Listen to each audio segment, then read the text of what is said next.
And tonight on PM Express, a conversation on emergency healthcare delivery. By now, you may be aware of how a 31-year-old woman lost her life in an ambulance after undergoing a cesarean section at the Holy Child Catholic Hospital in Fijai, after her husband's inability to fuel the ambulance at the hospital. So this is an ambulance that is supposed to save lives. Now, in the event that it runs out of fuel, what then becomes of patients who need this emergency service badly? This, many say, raise questions about resource allocation and medical negligence. What would you call this?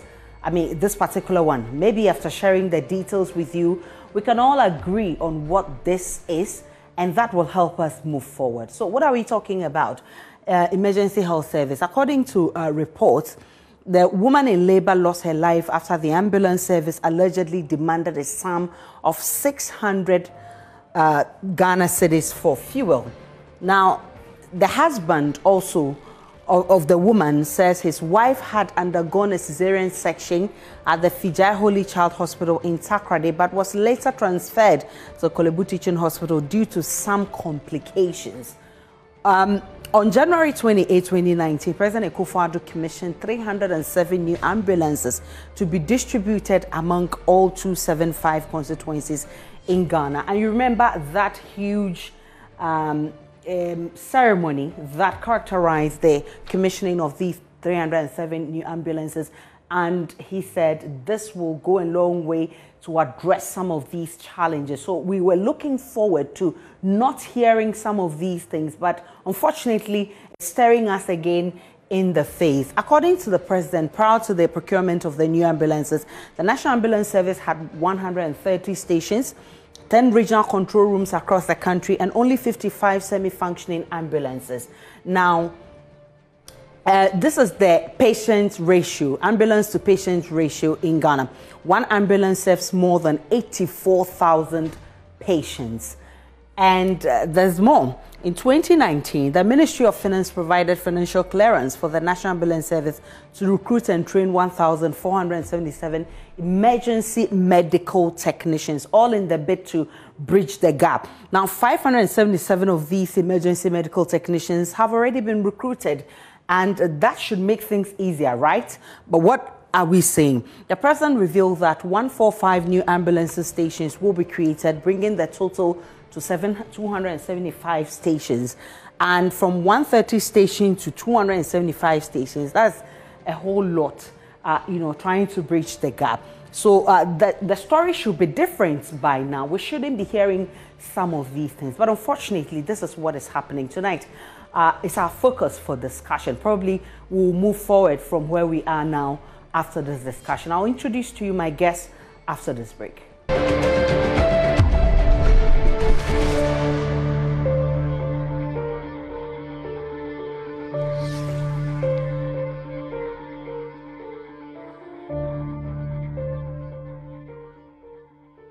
Welcome back to PM Express. My guest tonight, Kwabena Mintah Kando, he's ranking member on the Health Committee of Parliament. Dr. Terry Asiame, he's the Western and Western North Regional Coordinator of the National Ambulance Service. We'll be hearing also from John Obriyebua, who is a teacher and husband of the deceased, and Gabriel Benaku, chairman of the Coalition of Health NGOs. I'm grateful for your time, gentlemen. All right, so to set the tone for this discussion, I think it's fair to get a better understanding of what exactly happened. Husband of the deceased has been speaking with us. Listen to Mr. Obriyebua. Fine, I prepared everything. We went on Monday, provided everything, and the surgery carried on that particular Tuesday. Meanwhile, she had already called a sister, Doris, to come down to assess. So that is, I left the place. I came home. I was there around 3:30 that way that I got a call from the sister that the people were saying that my wife's condition was critical. Hence, she was being taken to Kolebu. Now, a few minutes later, I also had a call from the National Ambulance. It was an unknown number. When the call came, I replied, I said, okay, they have almost reached in Pension, they were coming, so that I should meet them. I should meet what them at Sama Junction. So I joined the van. On the way we reached to Asokwe Saman. It was there that man behind me, that man who was sitting behind me, not the driver. The driver was Adade. So I will mention them. The driver was Adade, according to they say. Then I might ask, oh, there wasn't any fuel in the van, so I should give them first-hand checks. So when you call, what was in the diagnosis? So I'm a teacher, a senior teacher who has taught for 21 years. You will let carry one. If since it's you carry one, when I get to a car, I'm a storm like I'll be able to mobilize something simple. The man said no. So that confrontation went on for some time. There were people, there were some women who were there. I even left from the car, the front. They down there, they took 50 CDs with the idea of buying what fuel. I thought they would buy the fuel, then the journey continued.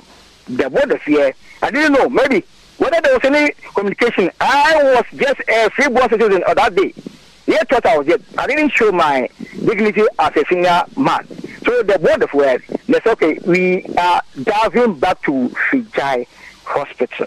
Madam, we were driving back to Fijai Hospital. So they drove back to Fijai Hospital, where my wife surgery was done. There was a bone of contention between the hospital. Meanwhile, my wife was in the ambulance. My wife was in the ambulance. Yeah, it was after 5 against 6. Remember when they came to me, when I asked me to meet them at that place, it was almost 4 o'clock. So we stood at Asoku Esaman for some time, came back to Fijai Hospital, where their body was laid down there. There were 2 nurses in the van from Fijai Hospital. I learned one was a critical nurse. Her name was not mentioned. And other nurse. Then another 2 of the ambulance team was also there. So there were 3 over there. Then when we got to Elimina Junction, so we came to Elimina Junction, learned the man told the driver that a decision, that was a simple statement, a decision must be taken. They went down there, they came back to tell me that, oh, was a, we know, let me quote it in the fancy language. We know, you don't care, you look Kolibuna, maybe you reading, so, you see, for me, I just want the life of my wife. So we built through that place. We went to Cape Coast Hospital. We didn't even enter the hospital itself. We were at the entrance. It was there. It was there that man came to tell me that they were trying to help, and unfortunately, and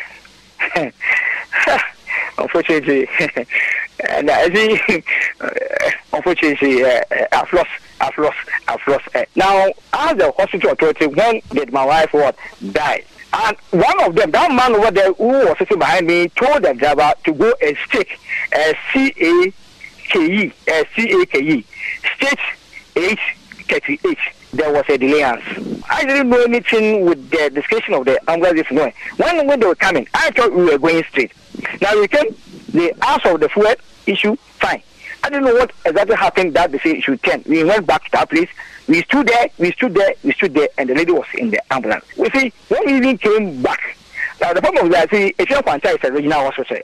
So, it has maybe, I didn't know why the medical practitioner who did the surgery referred us to that long distance. Well, then those nurses who were in the bus should also be questioned. We were not given any referral letter. When they have money, people sit upon your chances. Take it for a teacher. How am I going to manage them? So you just heard from Sobriebwa, who is husband of the deceased. Dr. Siame is in charge of the Western and Western North Ambulance Service. I'm grateful for your time, Doc. What briefing have you received from your officers on this incident? Thank you, Aisha. Thank you for the opportunity. I have a briefing from them that on the 4th of January this year, there was an emergency call from the Holy Child Hospital around 3:39 in the evening to transport 31-year-old Augustina Awatri, who had had an elective cesarean section and had complications, and then also had pneumonia. And they were to transfer this patient to Kolebu Teaching Hospital for further management. So we quickly mobilized ourselves, and then we told them that that is not a problem. But then, because of the time, that was the holiday during the when we have these festivities, so we didn't have enough fuel. So if the hospital could support us, and the hospital agreed that no problem, they could do so. I'm talking about the Holy Child Hospital at Fijai. So we moved in there, and then we took the woman, the patient, and then we set off. So we were told that the husband will meet us at Asoko Saman. So when we got there, they called him to join us. But then we were also told that he will give us the money to support us, because, you know, Aisha, the problem is that our main mandate in the ambulance service is to move to a scene of emergency or an accident, and then sort the situation out. Then we quickly transfer them to the nearest hospital. We also do hospital-to-hospital transfer. But the problem with hospital-to-hospital transfer is that sometimes you are called to go very long distances, and that will need a lot of fuel. So anytime we are confronted with a situation, and this is the exception rather than the rule, where we need to, we don't have enough fuel, we discuss it with the hospitals, and then they support us with some fuel. But in this particular incident, what happened? In this particular incident, what happened was that the hospital agreed that they were going to support us with the fuel. So when we moved and we got there, they told us that the husband will provide the fuel. So we asked him, and he said, they asked him, and he said he had just 50 Ghana. So with the 50 Ghana, they bought the fuel. So they were about to continue when they received another call from the hospital that they should come back to the hospital to pick the day-old child who was delivered through the elective cesarean section. I think the idea was that the baby had to be breastfed. So they had to turn and go back to the hospital to pick this child.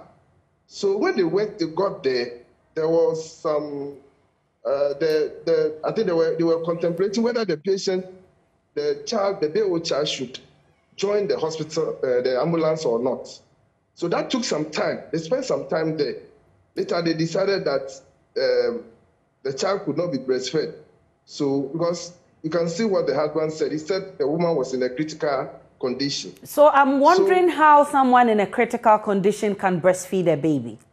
Exactly. So they called the doctor from the hospital, called control, that they said we should come back and pick the baby.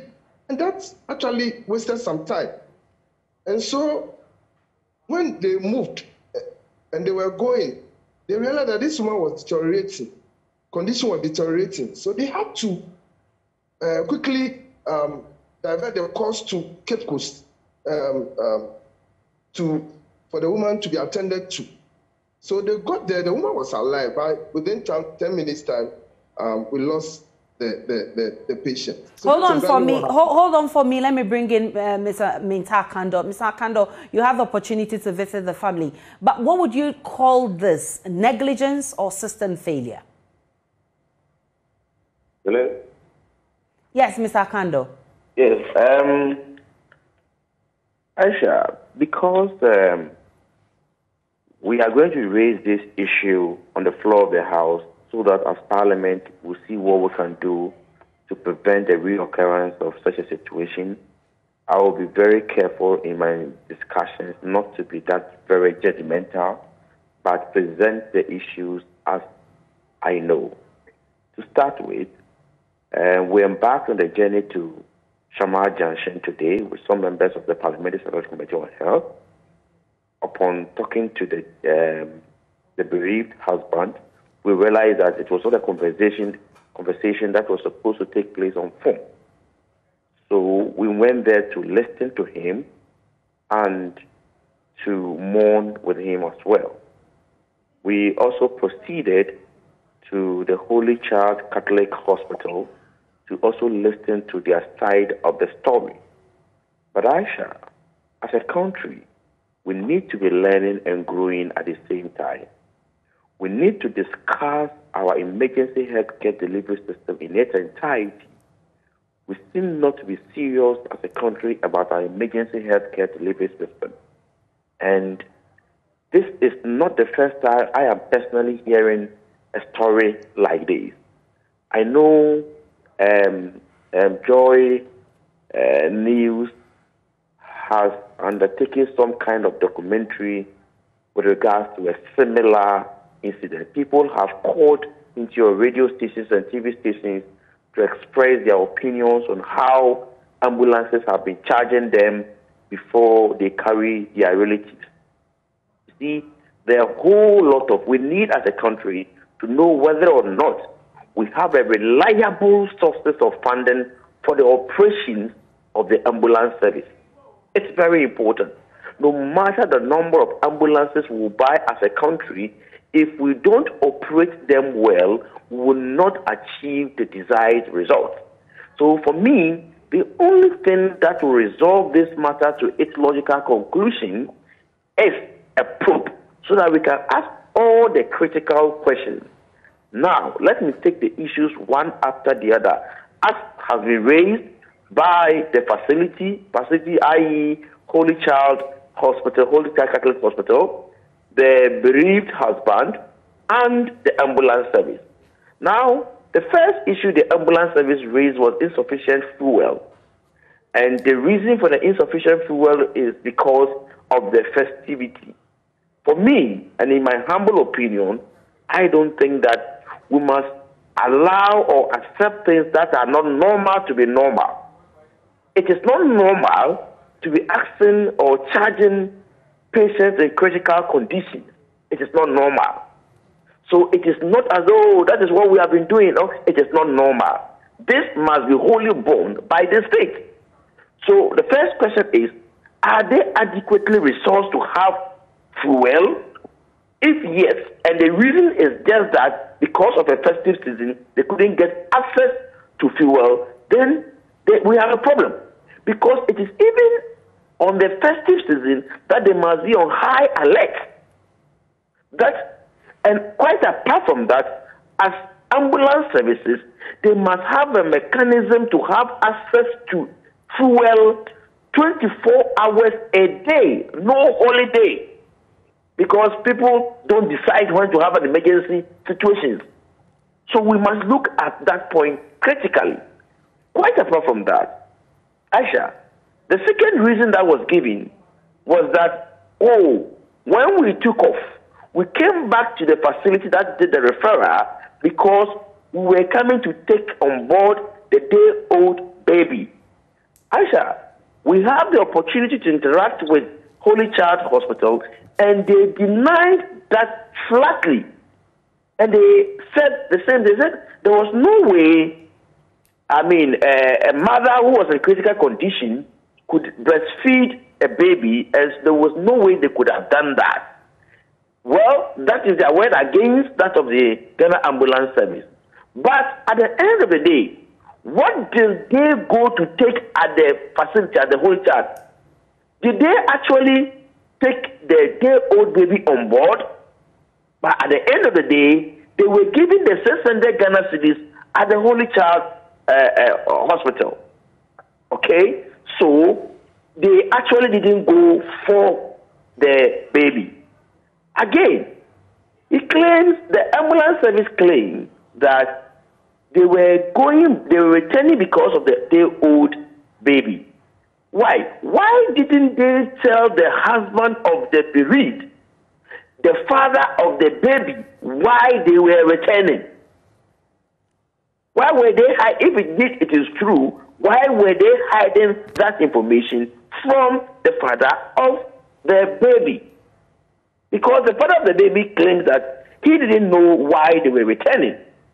And in fact, for your information, when we go to the facility, the administrator told us that the medical doctor who worked on the patient had to call her to give the ambulance driver 600 Ghana cedis before they started the journey again. And so there are lots of questions. Yes, I agree. There are questions like, okay, if you look at the radios or the radii of Holy Child Hospital, we have Ifia Kwanta Hospital, we have the Cape Coast Teaching Hospital. Why didn't they do the referral to any of these hospitals? We need to know. We need to know. Quite apart from that, what kind of services or service was rendered in the ambulance? Did we have competent people on board? These are all issues I think that we must bring out, debate, and learn lessons from them. If at the end, and even now, Aisha, I think that if we are being proactive, we should even be asking some people to step aside whilst we commission investigation to the matter. And it is normal with every institution. At the end of the day, if a thorough investigation is conducted and nobody or all of them are exonerated, they resume their duties. So for me, there are a lot of questions that we must ask, and we need solutions and answers to these questions. But so far, I have not been convinced about any of the answers provided by the Ghana Ambulance Service. Right, and definitely we need to ask all those questions. Dr. Benaku has also joined us. Doc, you do a lot of monitoring and research in these areas. What has been your observations with regards to provision of emergency service, especially with ambulance service? Yeah, good evening, Ghana, and good evening to all NGOs across the country. I think that this issue is just one of the tip of the iceberg. It's something that has called for policy reforms. It's something that has come, and we must look at our reform processes of getting the human resource attitude that need to be changed. It's something that has come for a reform in how the emergency response need to collaborate with other institutions. It's something that has come that calls for establishing a perpetual emergency fund. And that has been a major issue within the Ghana Health Service, Ministry of Health, that we do not have a dedicated emergency fund for of the health that we provided, especially the emergency response issues. So we think that this is the time for the country to really behind the Ministry of Health to really come out with a proper reforms on our emergency health financing policy in Ghana. Dr. Siame, the issue has been that of the ambulance running out of fuel. And I hope you heard Ms. Akando asking that question. Are you adequately resourced? And so that you had the fuel shortage just because of the festive seasons? What really happened? Thank you, Aisha. I must say that it's unfortunate they were in Takrady today, and they didn't come to us to hear our side of the story, and that is just unfortunate. But with the fuel, Aisha, the problem is that around this time, You know, we run 24 hours around the clock, and we are always on the move. And definitely at a point, the fuel will run low.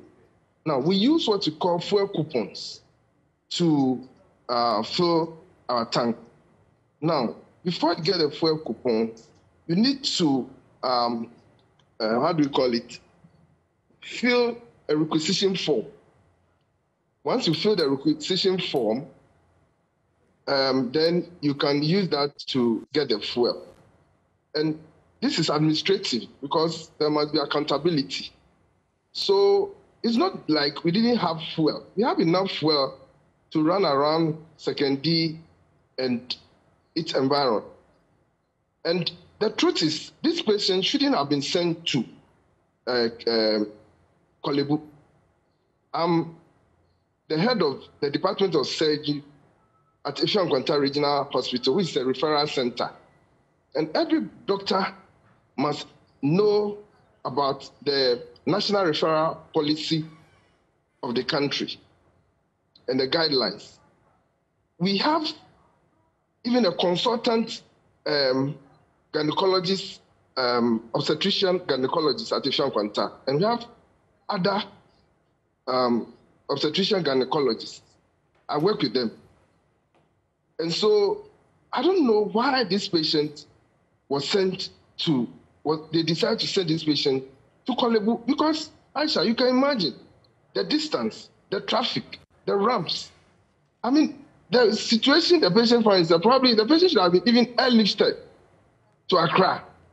And to prove that the patient should have come to Ifeanyi, we have very good human resource and the facilities to take care of, patients like this. And it's a referral center.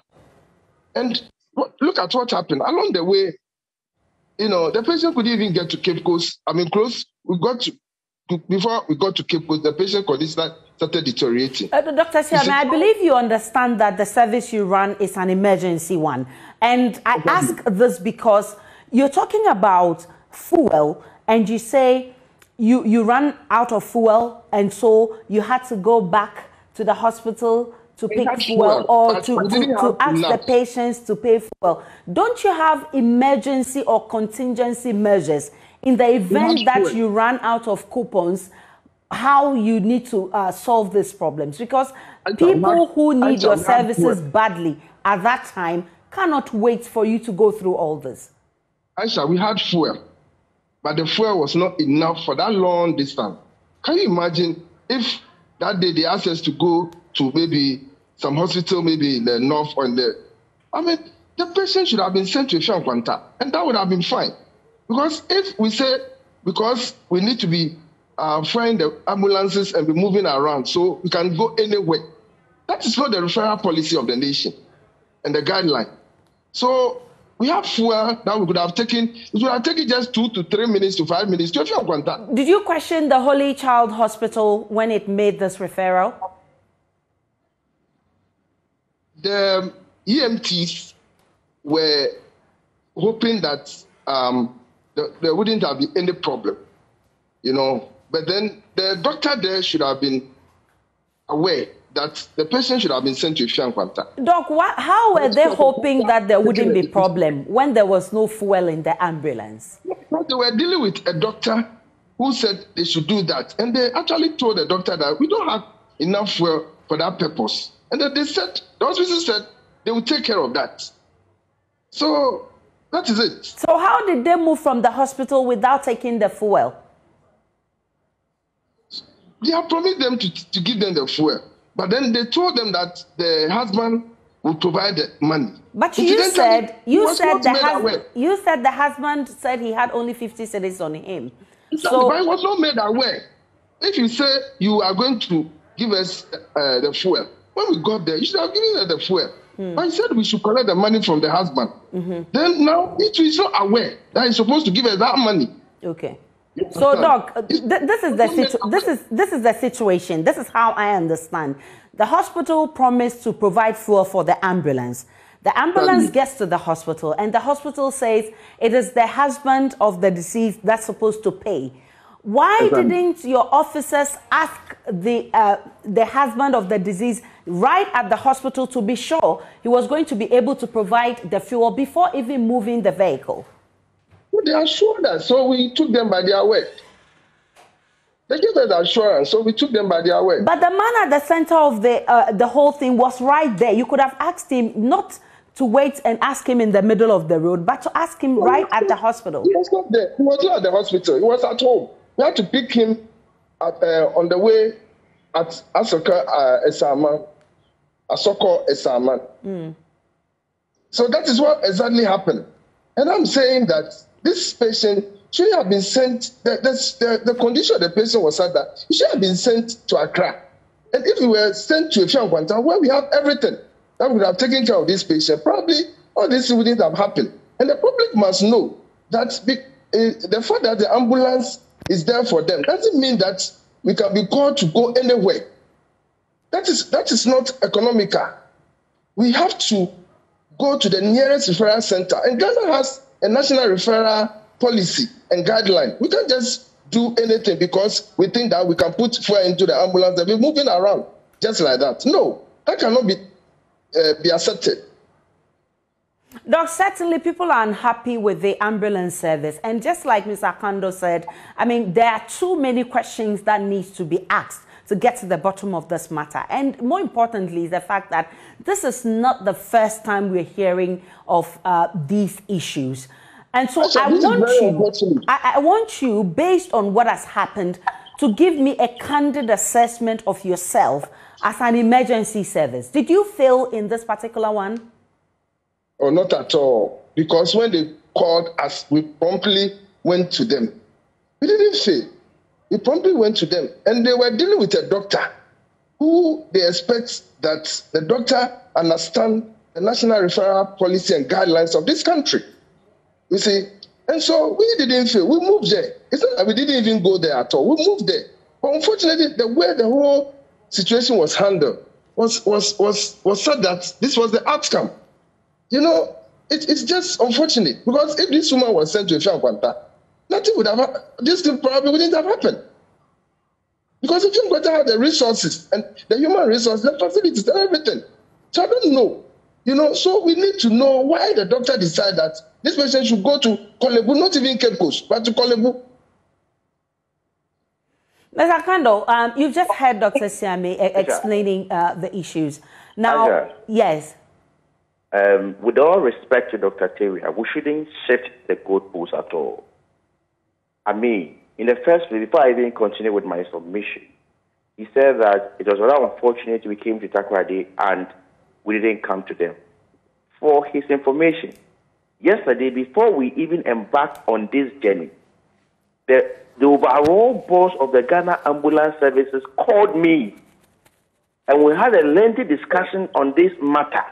And he sent me a preliminary report from the Ghana Ambulance Service. So going there wouldn't have been, I mean, it would have been just a mere waste of time. Because I spoke to their boss, he sent me the preliminary report I read. So the only house I had not listened to were the bereaved family or the husband and the facility.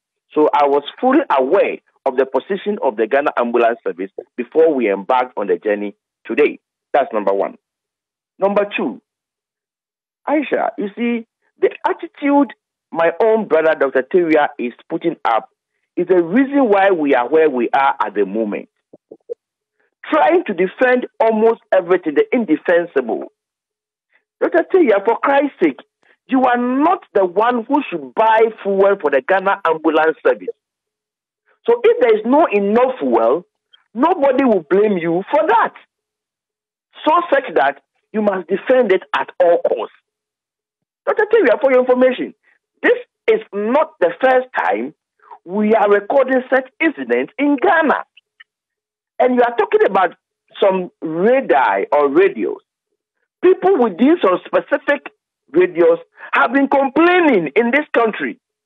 In fact, if we had any responsible minister of health, he would have even responded to that particular issue before today.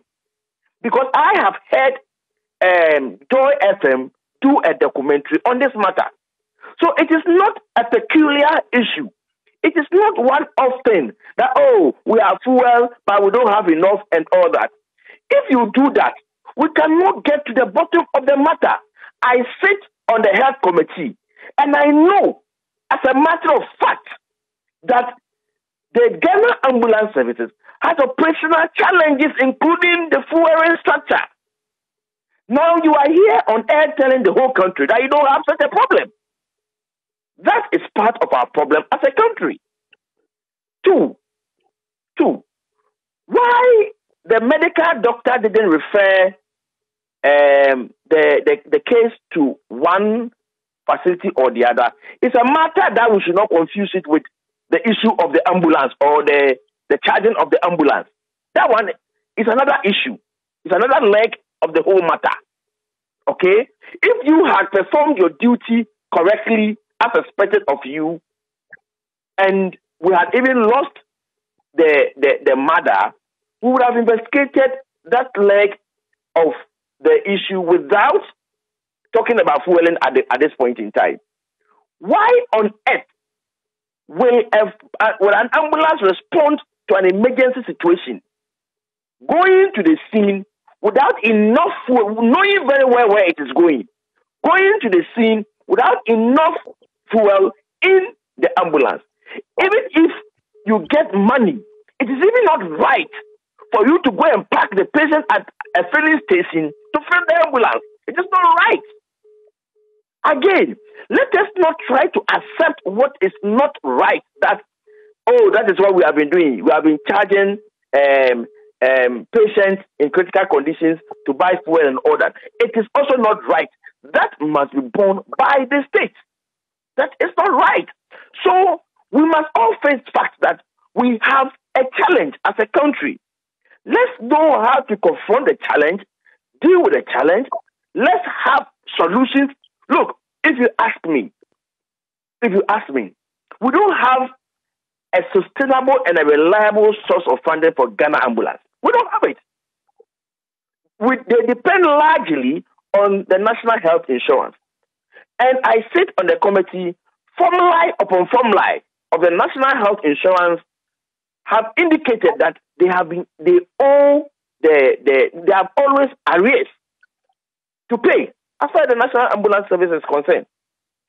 Before Parliament went on recess, the 2020 budget indicated, or the 2020 formula, as per the releases that have gone to the National Health Insurance, indicated that the ministry or the government was owing the Ghana Health Insurance about 1.7 billion. That is the 2020 arrears. Not to talk about the 2021. Now we are in 2022. So if we don't go to the root cause of the matter and we scratch the surface as we are doing, we won't do anything, Asha. We will not be doing anything. So I think that my good friend Dr. Teria should not struggle to provide solutions and answers to almost every question. You rightly asked him, why didn't you question the doctor when he did a referral or when he called you? And that answer was not provided. You have the right to ask questions. They will call you. Where are you? This is our operational jurisdiction. This is where we are operating. So if you may tell us why we must go beyond that point, you have the right to ask. You have the right to ask. The mere fact that the person is a medical doctor doesn't mean that he cannot go wrong. Ask you yourself. You are alluding at this point that it was wrong for him to have referred beyond Epian Quanta or Cape Coast Teaching Hospital. So what prevented you from asking those relevant questions at that material time? And now we have lost a whole human being. You know, this is not the first time. And if we don't deal with it, it won't be the last time. So with the greatest respect, I believe that there's a real problem at hand and we need to solve the problem. You've indicated that you will call for a parliamentary probe into the matter. When is this happening? Well, I'm giving myself the first week after a resumption in Parliament.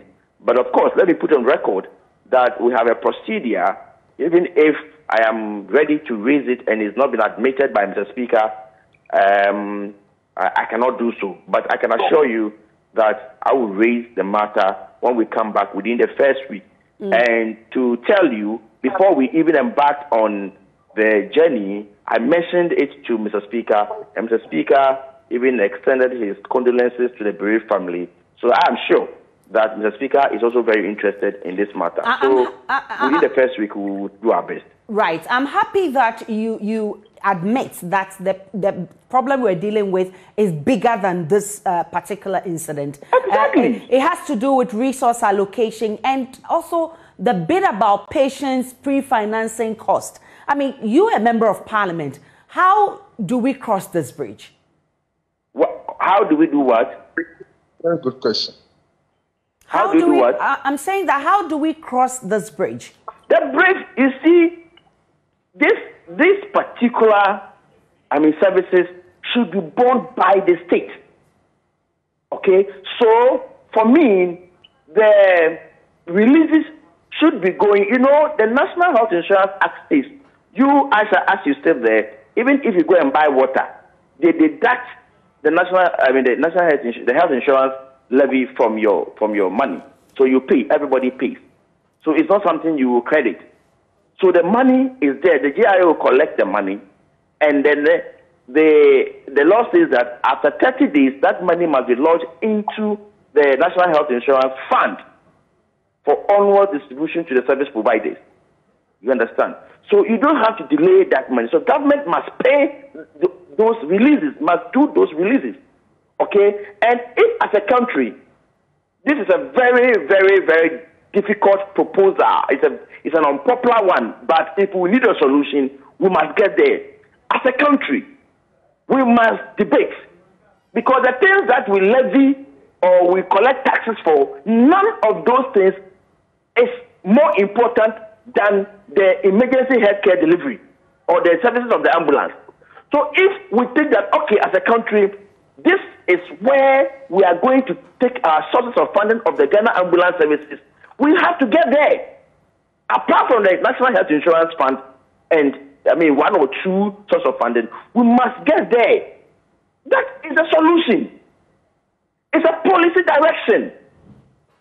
That is where we must be going. And let me tell you that these policies emanate from the executive and they turn into bills and subsequently into acts so that it becomes law.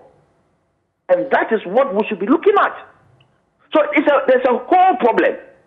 And we must admit, if we don't admit that problem, we cannot solve it.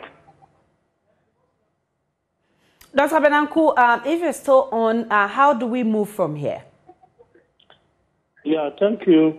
As I earlier on made my submission, there ought to be a whole system reforms. The whole Ministry of Health must look at emergency financing. We must look at emergency health as a priority.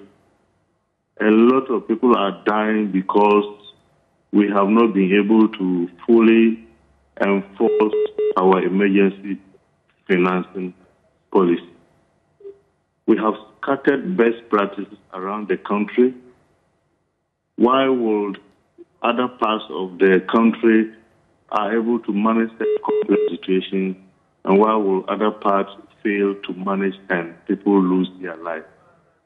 So this call for policy dialogue, policy reform, and to approve a national emergency policy that deals with situations like COVID, that deals with situations like yellow fever, that deals with situations like disaster in the north every year that occurs, but we don't have any emergency fund. This calls for policy reform for disaster on health facilities that we do not have funds to rebuild or reconstruct. This calls for attitudinal change of the whole Ministry of Health, Ghana Health Service, human resource. This calls for technological reform of the whole health sector. Why would an ambulance move without activating technology that can connect to other collaborators that need to support the movement of that ambulance. Why will the ambulance move without knowing the destination?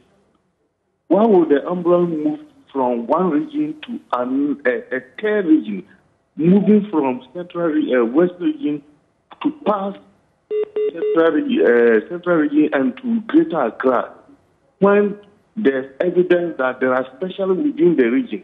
Why must that happen? That is a total system failure. People are working independently without connecting and without working as a team. So this calls for a total whole system emergency health transformation in the country.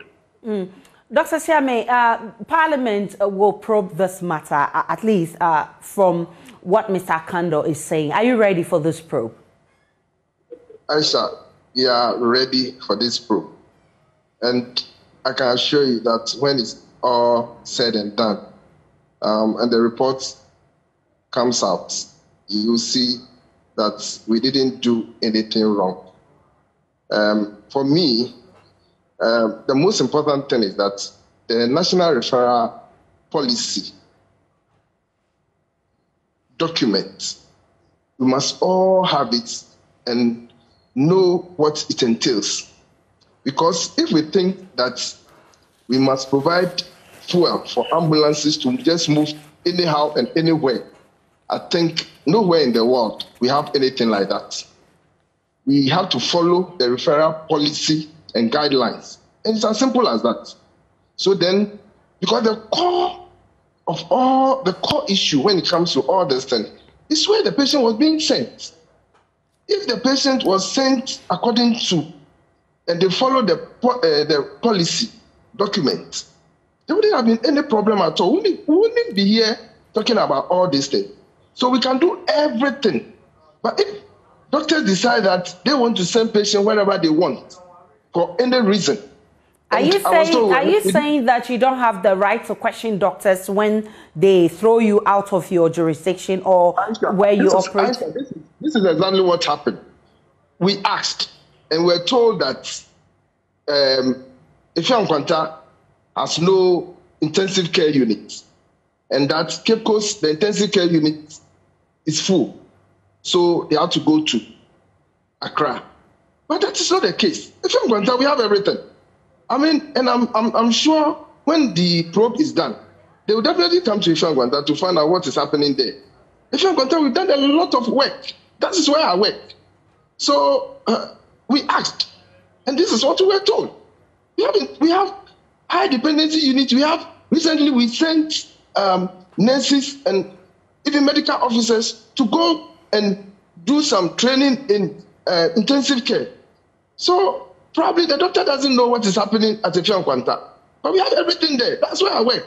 So this comes back to coordination and collaboration with all the stakeholders that matter in saving lives. Just like Dr. Benanku and Mr. Akando said, this is a probe that we'll be looking forward to because we need to move from here. And before we do that, we need to understand the issues on the ground. Thank you so much, gentlemen, for joining me for this discussion. Kwabena Mensah Akando is ranking member on the Health Committee of Parliament.